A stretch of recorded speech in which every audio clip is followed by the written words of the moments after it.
Today is a big day because today we get to start putting parts back in the car. That's right. We're going to put in the Hotchkis TVS springs, the Dr. Diff offset shackles, and my rear axle housing that we narrowed to B-body specs.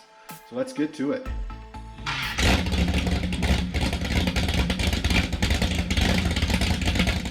The first thing I have to do is I have to get these shock mount brackets cleaned up. I should have done this before, but I didn't. I kind of forgot about it. So before I can put any of this together, I got to get them cleaned up, painted. And I'm going to use the same process you saw in my spindle video. So I'm not going to really go through it step by step, and because we have a lot to do. But if you want to reference how I do that, again, watch that spindle video. It's really good. You're going to learn some good tips on that one.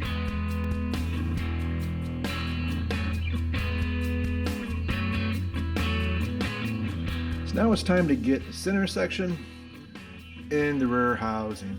I just finished cleaning up both the gasket surfaces with metal prep, so make sure they're all good and dry and no greases on there. The last thing we want to do is have any leaks. So I thought I would try this Permatex Gear oil gasket maker. I've never used it, but again, man, I hate leaks, and it seems like their gasket makers are really specific nowadays. Like, I'll never forget when I put the engine in. I forget what kind it was, but on my thermostat housing, and it leaked like 3 times in a row. And then I was looking on their website, and they actually made a gasket maker that's specific for the thermostat housing, and it sealed it the first time. I'm like, it's a little frustrating because the stuff is not cheap, and it feels like I have to buy like 3 or 4 of these different ones, but we're going to give this a try, and I don't expect to have to take it apart anytime soon, so we're going to put something very specific on it, and we'll see how it works.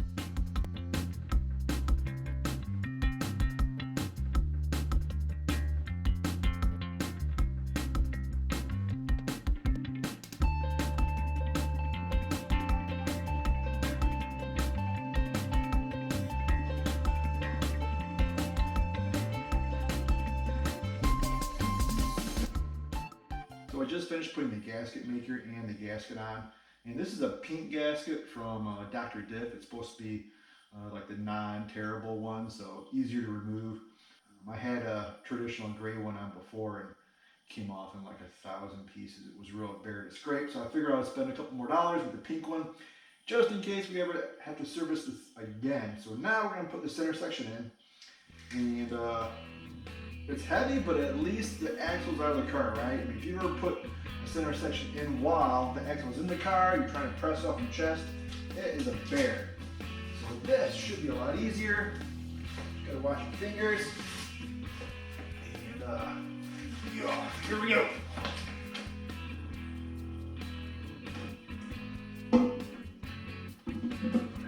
Line up all the studs. Boom! Nice. Now we're going to put our nuts on. There's 10 nuts, and we'll clean up the extra gasket maker, get it torqued on.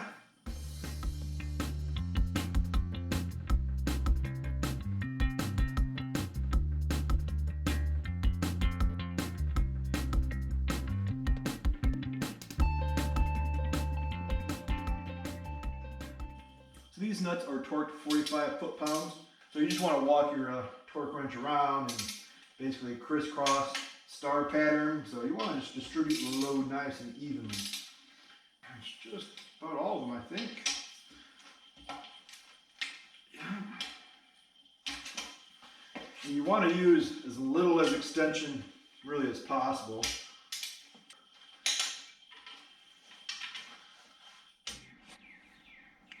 Okay, so here's the hardware I have for the leaf springs. These are the original shock plates that I refurbished. I use the same process that you'll see in my spindles video. And these are the offset shackle kit that you get from Dr. Diff. And it's $185 and plus shipping. So again, these are going to work with a 44-inch spring perch, which is basically your B-body rear axle, and that's what we converted my axle to, right? Mine's the original E-body axle, but we narrowed it to the same specs as a B-body, and that's a 1-inch offset. So this is what they look like, right? So again, this is from Dr. Diff. So they just move them outboard, or inboard I should say, 1 inch. So, and they have these nice little fasteners that thread through the plate. So I'm gonna need to get some different nuts. I think I want to use a lock nut. I need to go maybe try to find some. And these are nice. They have two different hole locations for the spring. And these are the rear shackles. Again, offset. And here's all the hardware that you get from Dr. Diff. And now we'll move over to the Hotchkis hardware. So they have their springs, and their all the instructions are really online. So it's kind of nice, kind of inconvenient at times if you don't have the papers out in front of you in the garage. But there's really not much to the leaf springs. You have your U-bolts, all the big hardware for all the shackles, and it came with really, these are the bushings for the rear shackles. It only came with 4, so it's only enough for like half. So I went ahead and just ordered a full set of poly bushings from Mancini because I want to do the upper and lowers of the shackles. I don't want to do just half. I don't know why. It seems kind of odd, but anyway, might as well do it all, right? So I don't want polys just in the lowers and not in the frame rail portion. So we're going to put poly bushings in all of it. Nice and stiff, keep it rigid. And that's what that hardware looks like. So I wanted to take a closer look and show you the subframe connectors from Hotchkis.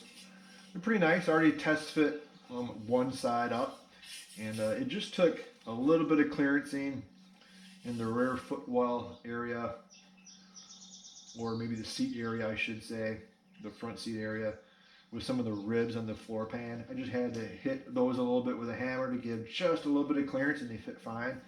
I mean, if it was all painted and show car down there, I wouldn't be thrilled with that, but it was not bad for my car, and any car that's not restored underneath, it's not a big deal. All right, so now let's look at how these are going to attach. And the only unfortunate thing with these is I can't put these on right now because the car has to be on the wheels, and that way the load is distributed properly, and as it is when it's going to be riding. So these can't go on yet. And the way they bolt on is they bolt onto the front of the leaf spring hanger. So once I get the leaf springs in the car and the thing back on the ground, then I'll have to take the nuts back off this front hanger so I can install the subframe connector as such. And there's not a lot of room down here, so it's going to be a little, you can kind of see there, not a lot of room, but you'll have a little bit of sheet metal thickness. And but yeah, that's what that's going to look like. And then here's the front hanger. The front hanger does get welded in, and that fits up nice and fine. And yeah, then you weld this front of the, basically, as such. You can sand off the paint and weld all around. Or they give you a hole. I guess you could bolt it in if you wanted, but you have bolt holes, but I'm gonna weld it in. So at least that's the plan. That's what I'm thinking right now. So, but that's how that looks. So we're gonna keep that in mind. When I bolt these in, it won't be permanent. We'll have to take the nuts off and attach these, but we're good for now. I just wanted to show that to you guys. So here's the leaf springs. Just was taking a close look at these, trying to see if there's a right or left. Looked at the instructions, and I don't see, they don't say anything about it. And then I noticed they do have the same part number on each one, 249-10367. Kind of see in there, 249-10367. So I'll probably double check with them on Monday. It's the weekend now, but I'm going with these are the same right and left. They're both a 3-leaf design, and yeah, so quite confident. It doesn't matter which side they go on. Now we just need to get everything set up under the car to start putting this together.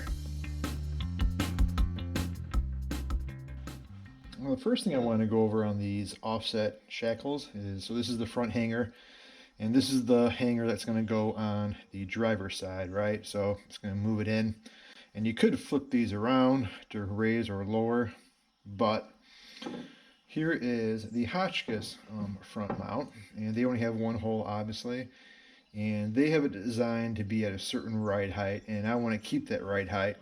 So what we're going to do is just line up the bolt mounting holes, which is going to give us the Hotchkis eye hole will be the front eye hole, the top eye hole of the offset shackles. So if I was to use the lower one, it would raise the car, right? So we're going to put it just like this on the driver's side. It'll be flip-flopped mirrored on the passenger side, and we're going to use the top hole. So we're going to put the front hangers on the leaf springs first, while the springs are before the axle's bolted to it, and they're going to bolt the springs to the car, and then the housing to the springs. Got all that crystal clear? Should be. All right, so we're going to put a little grease on the shank of the shaft of the bolt. Just try to keep things nice and quiet.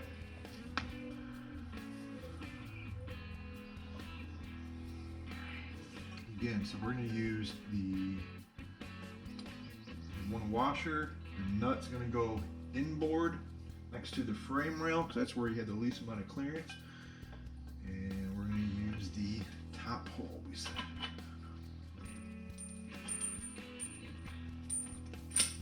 Oh boy.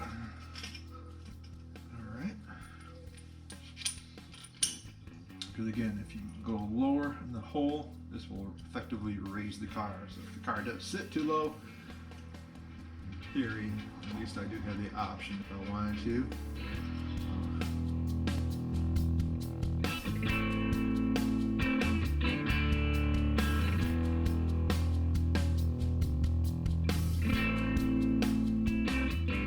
While I'm working on getting the springs and the hangers and the axle all bolted to the car, I'm going to put the rear shackle poly bushings in the freezer so they can get smaller, contract a little bit. They should go in a lot easier. Not sure if I'll even need to. These normally go in a little easier than some of the other bushings, but might as well make it as easy on myself as I can. That was actually a good reminder from Raymond, who watched my lower control arm video and gave me that tip, and because I forgot about it. I could have done that. That would have been very helpful when I was doing my lower. So we're going to put that in the freezer. So my plan is to lift up the leaf springs. I've been thinking about this, how I can do it, because right now the pad's at a pretty steep angle. So I want to raise them up, and I brought some bricks into the garage, so I already supported that spring, and we're going to do the same thing on this side, and I think that's going to work good. So once this pad is raised up, sitting closer to level, I should be able to walk the housing in, bolt each side together, and then raise up the springs. You know, basically the exact opposite of how I took it all apart, if you saw that video, because that went really smooth. So I think this is going to work. We'll see.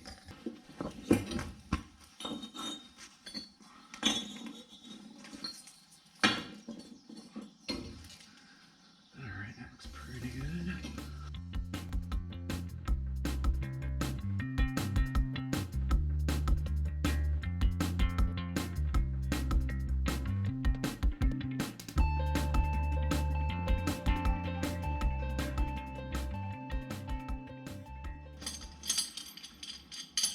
Alright, well, definitely taking a little bit of finagling. It would have been a lot better if I could actually have gotten this up higher in level, but it's not wanting to sit in the center section so nose heavy. It's tipping all over the place. Yeah, you know, but what would a car project be without a couple challenges, right?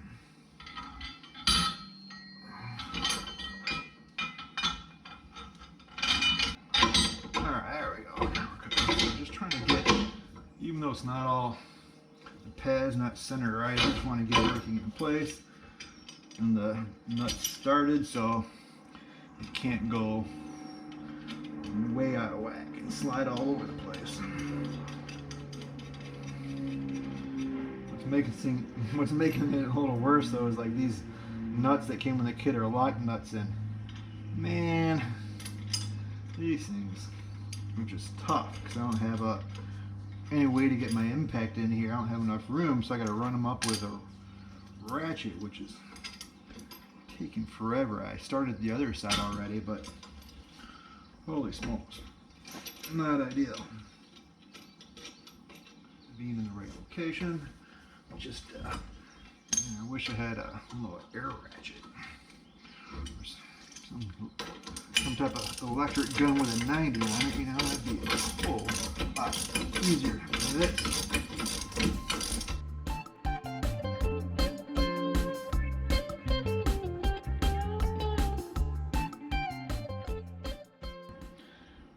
Well, I gotta admit, I saw that going a whole lot easier in my head. It wasn't bad, but just the angles and the weight of the third member, just nose heavy, took a little bit of work. And then the crazy, you know, running those crazy things up with just a ratchet, because I can't get my air tool on there or my electric tool. That was a nightmare. And then, you ever have that moment of like just complete self-doubt? I'm like, oh my gosh, I put the shock plates on backwards. They're supposed to point forward. You know, I had them pointing backwards, which was the right way, but I just had that complete moment of self-doubt. But thankfully, I didn't have to take those off, because that would have been the end of the project for the day. I think I'd have been too upset after running them all the way up.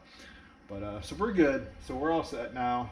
The next thing I need to do is make sure the bushings are out of the frame rail for the rear shackles. Lube up the poly ones that are in the freezer. They should be all shrunk up and nice and cold, because you know how cold, you know, weather affects things. You know, it makes things shrink up, right? But we'll grab those and get those in, and then jack it up, and yeah, moving along. All right, we're gonna lube these things up thoroughly. I mean, you don't have to go too crazy, because I mean they go into that sleeve, so they'll push it out, but you just want to make sure they're all covered up. I don't want any squeaks on this crazy thing. All right, let's see if I can put that thing up there, blind, right in there. Alright, so now we're left with the rear offset shackles, and I actually had to order a little more grease. I wanted to make sure I had plenty of that synthetic grease for those poly bushings. But what I'm going to do is take the 2 pins and install them through the frame rails, lube them up real good, and then I'll raise up the springs and see how they line up. And then I'll probably bolt one of these to each outside, maybe of the pins, and raise up the springs and see how they look and line up.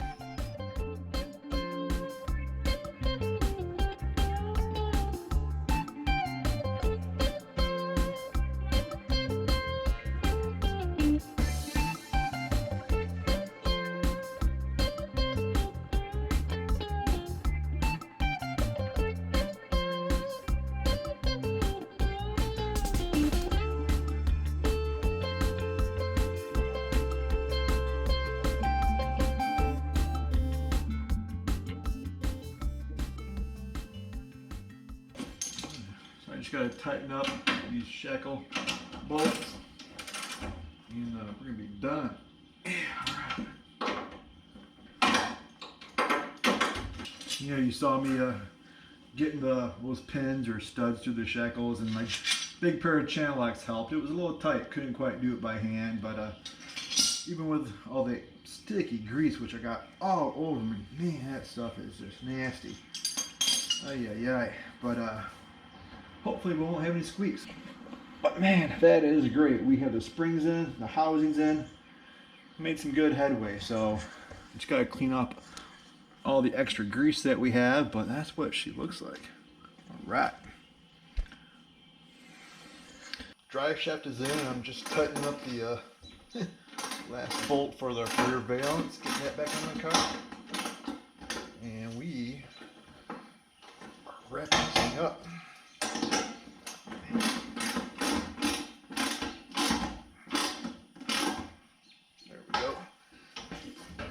Nice.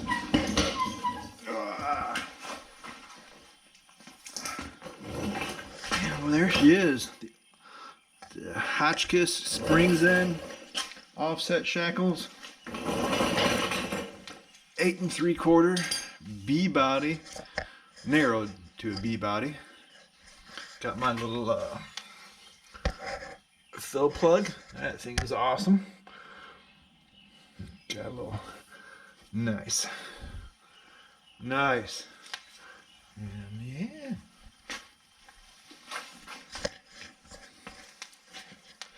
Yeah, you can see here how much closer it is to the frame rail. It's probably a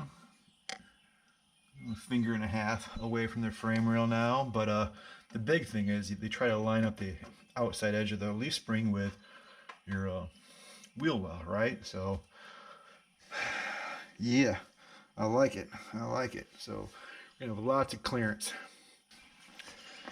And the other thing is, check this out, making some more room in the garage.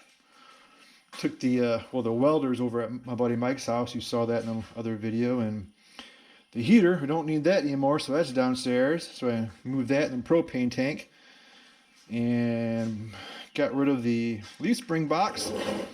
Yeah, we're getting more room. Yeah, I think we're gonna maybe jump to the front next. Who knows? We'll see. Maybe I'll do this rear seals and axles, but gotta get the brakes figured out. That's another story there. Need to get the front suspension in. So that's gonna be it for this video. We're able to get the rear axle housing in, the offset shackles, and the Hotchkis TVS springs. It all went really smooth, and I'm real happy with all the products that went in the car. Everything was really great, no issues. And hopefully you enjoyed it. If you did, hit the like button, and don't forget to subscribe if you haven't. If you turn on the notification button, the little bell, you'll be notified every time I upload a new video, which right now is every Saturday. So I'll see you next time. Thanks a lot.